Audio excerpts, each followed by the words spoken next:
All right, hey, this is the part three video of the games that I really enjoyed for 2020. Um, the Trials of Mana game is one that I really liked. Sorry for shaking the camera. Uh, PlayStation 4 version is the one I got first over the summer. I don't think I didn't pay full price, but I waited a little bit until the price came down a little bit, and then I got it and really enjoyed it. It was a game I played, I think, back in like July or August, and just really like action RPGs. If I have to choose between like really complex RPGs versus just really simplistic, lighthearted RPGs that you just run through dungeons and zones and stuff like that, I will always like the simplistic versions. That's what this is. And so I got the Switch version around Black Friday when the price was really dramatically dropped. But I like the game a lot. I really wish that Square Enix would continue to devote some time and effort into more games like this. It doesn't even have to be a part of the Mana series, but just action RPGs that are don't have to be amazingly graphically impressive or anything like that, but yeah, I'm glad that they created this and allowed for us to be able to have this. The Secret of Mana updated version is just not really as good as this, which is kind of a shame. But if you haven't had a chance to play this, I strongly recommend the Trials of Mana updated version. Minecraft Dungeons is a game that I played in November and I really enjoyed. It seemed like that was the game that I played a lot in around November, right before Thanksgiving. Right after Halloween, this was priced. Sorry, my hand. I got a cut on my hand. This was priced at $14.99, and I was just like, "Oh, heck yeah! Like that's a great price." Walked into a Target, they had several copies of it, and I don't know if it'll get down to $9.99, but yeah, I was glad that I got it when I did. Really fun game, simplistic. It reminds me kind of describing Trials of Mana, except it's a top-down dungeon crawling action RPG. Very similar to like you can make a comparison to Diablo, but I think I would probably make a more of a comparison to a kid-friendly Gauntlet Legends type of game.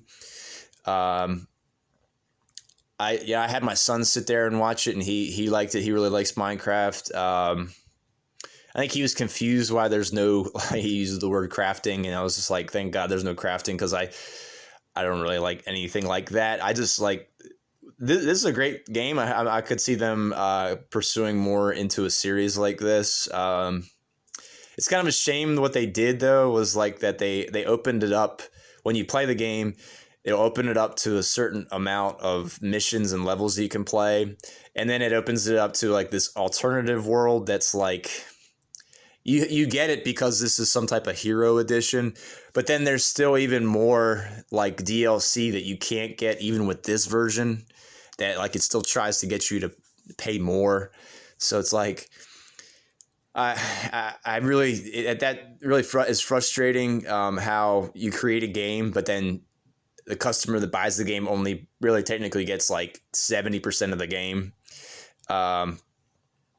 which is not how things always have been historically with video games. But regardless, it's a fun game. It's meant to be kind of a grindy game. Like when I used to play Gauntlet, I had Gauntlet Legends, and I like Gauntlet Dark Legacy on PlayStation 2. I play that every so often. Throughout the last few years, I've been playing that, and I enjoyed just jumping back into it. And that's kind of what I see with this Minecraft Dungeons. It's one of the reasons why I got a Switch version. And this was $19.99, and then I had a $5 coupon. I was just like, what the heck?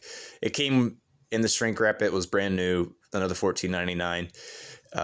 Version of it, and then I can play with it like in bed on my Switch, because I don't play my Switch on TV or anything like that. But great series. since I probably have the Xbox version and then the Switch version, I probably won't go get it a third time.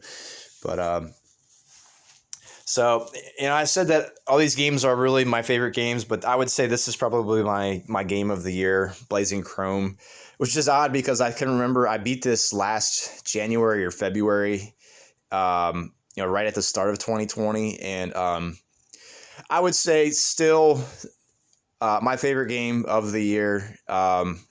If you like side-scrolling shooters, then this is a game that you should try to give it a chance.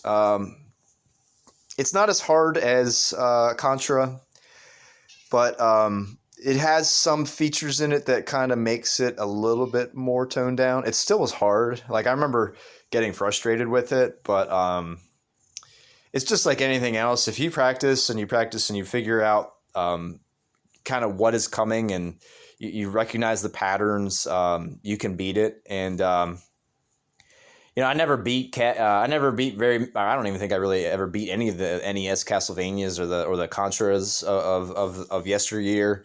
But there is a sense of satisfaction like beating games like that, and I feel like Blazing Chrome is definitely a predecessor of all of that. And but I was going to try to find the Switch version because I just like the game so much.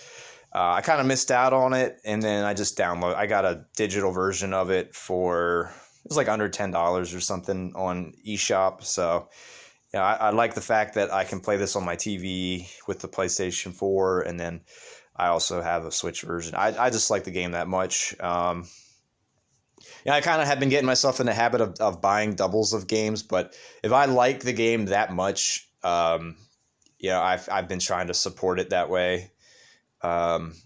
Just because it's nice to know that if I would take my system into my job and I can play during lunch or something like that, I could play it on my Switch. And then if I was here at my house and I wanted to have my kids around, I think all three of these games are not too bad for, well, this says T for teen, but having my little kids around, having like this on a TV and then this on the go. That's what I've been doing kind of lately, but yeah, that's the end of my favorite games 2020, and let me know what were some of your favorite games of the year. Thanks. I will see you next time.